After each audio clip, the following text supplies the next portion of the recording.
Dan Illman, Matt Bernier. Sunday's feature race at Aqueduct is a division of the New York Stallion Series. This for 2-year-olds going 6 furlongs. It is carded as race number 8.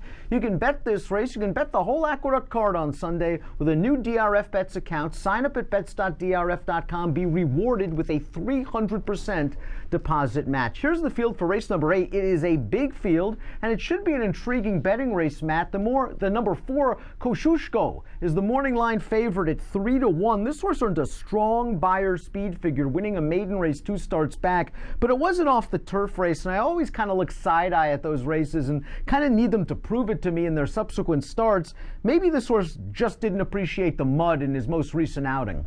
Yeah, I suppose it's possible. It's difficult to tell really with a horse like this because you've had so many different things thrown at this horse through 4 lifetime starts. You've had a muddy main track, you've had yielding turf, you had an off the turf race in which this one was kind of coming out party.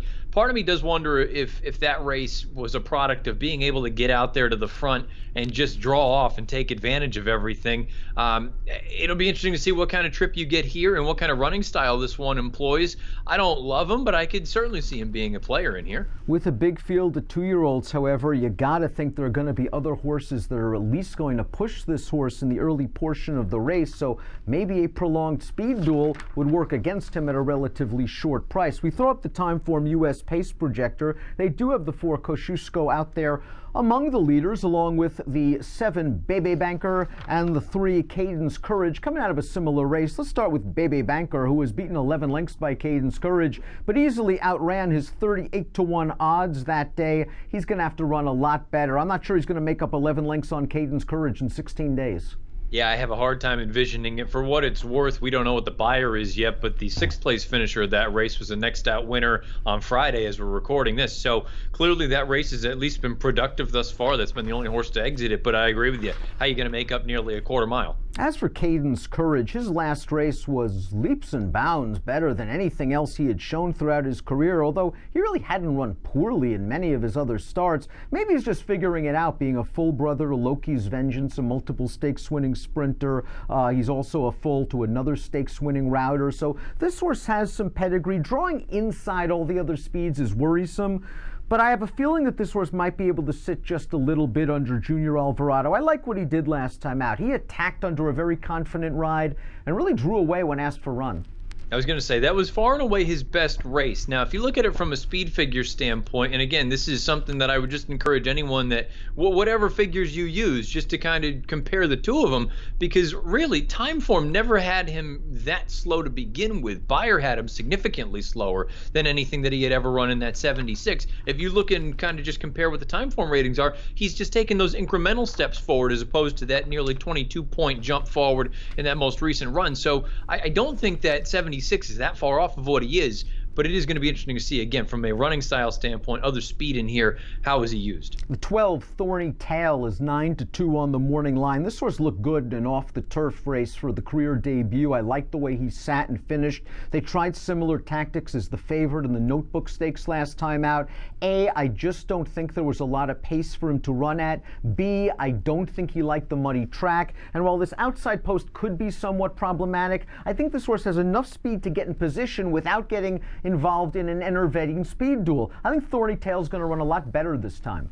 I do too. I picked him 4th in here. I think that 12 post, maybe at face value, it doesn't look great, but I think it could work for his advantage because with all the other speed in this race, especially drawn to the inside, obviously there's nobody outside of him. I like the fact that he can sit off of a horse, be effective, and go on with it. And like you say, hopefully you get a fast main strip this time around because I think he can take advantage of that. I think he's interesting in here. The 5 Buston Hoffman is 8-1 on the morning line. This horse does not have a lot of early speed. He is hoping for a big pace up front. I am concerned, even though he did win his debut at this distance, I'm concerned that 6 might be a little sharp. I know his sire, Buston Sones, was a really strong sprinter. There is a lot of stamina on the bottom of this pedigree. I'd like him a little better at 6.5, 7. I kind of feel like this is a horse that he's just sort of even. I think he's going to come with his run, but I agree with you. I haven't been blown away by anything that he's done thus far. Possibly additional distance will be his friend. Cartwheel and Lulu brings some speed to the party, but it appears from Dave Grenning's reporting from Aqueduct that this filly will scratch and run in the Saturday edition of the New York Stallion Series. So remember, your Timeform US pace projector updates after scratches. Keep an eye on it if Cartwheel and Lulu or a couple of others withdraw before post time. Let's talk about the two. Lost in Manhattan, a half to one of our favorites, Dark Roast. He's also a full to a stakes place third sprinter named Beau Arts. This horse, according to Timeform US, carved out some legitimate fractions last time out. Only got a 45 Beyer speed figure. He's going to have to do a lot better, and that race wasn't off the turfer as well.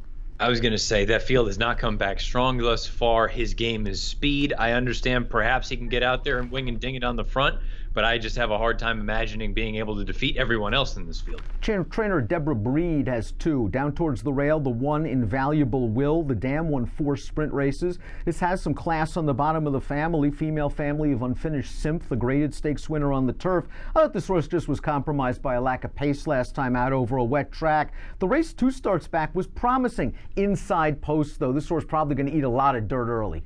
I was going to say, you're going to be coming from the back of the pack. At least the pace situation should be more favorable this time around, but having said that, I don't love this one's chances. The other Breed train runner is going to be part of that pace, you'd think. The 8 Chicken Valley Road showed big speed with the addition of blinkers, kept right on going, but it was at Finger Lakes.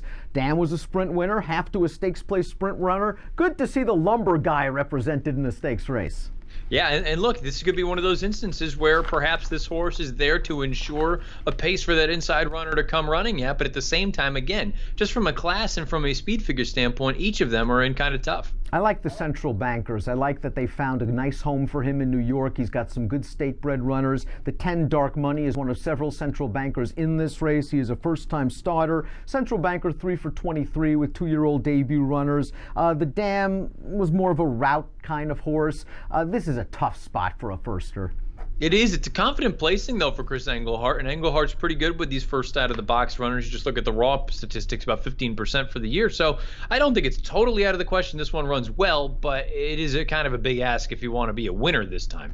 Let's take a look at our top picks for this race, because, Matt, I really think you're on to something here with the number 6, Blind Willie McTell, who's still a maiden. It's only start number 2, but he goes out for the great Linda Rice, and there's such a disparity between the Beyer speed figures and the Timeform US rating from that race that this horse looks like a strong contender. And just consider, he beat Caden's Courage very easily in that debut, and the winner of that race looks like a very promising horse. Yeah, that's kind of how I looked at it. You've got so many different things going on here with this horse. And again, I can understand anyone that says you need to win a race before I can take you seriously in a spot like this. But you brought up the fact that this one was well clear of Caden's Courage, who came back and earned that 76 that we spoke about. Okay, no match for the winner in that career debut, but that horse came back and won next out with an 85 Beyer. So that might be a legitimately talented horse. This one here, the Dam was second in a stakes race at one point in her career. You brought up the speed figures, and that's the thing that I think, again, people need to just continue to factor this into their handicapping. The 69 Beyer makes this horse a fringe contender, one that certainly needs to improve.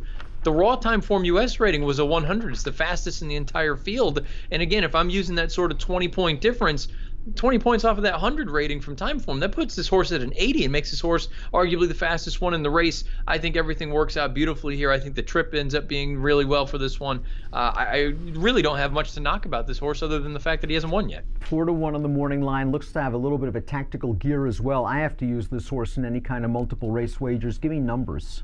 6, 3, 7, 12. I'm going 3, 4, 6, and 9. I'm hoping that Caden's Courage is finally living up to his pedigree, and that last time out was the coming out party. I think Kosciuszko and a couple of the others are faster. Maybe he can tuck in behind and work out a trip under Junior Alvarado. Fun edition of the New York Stallion Series on Sunday. Bet it with a DRF Bets account. You get a 300% deposit match on sign-up at bets.drf.com. Approximate post time for the New York Stallion Series, 3:47 Eastern on Sunday at the Big A. Good luck.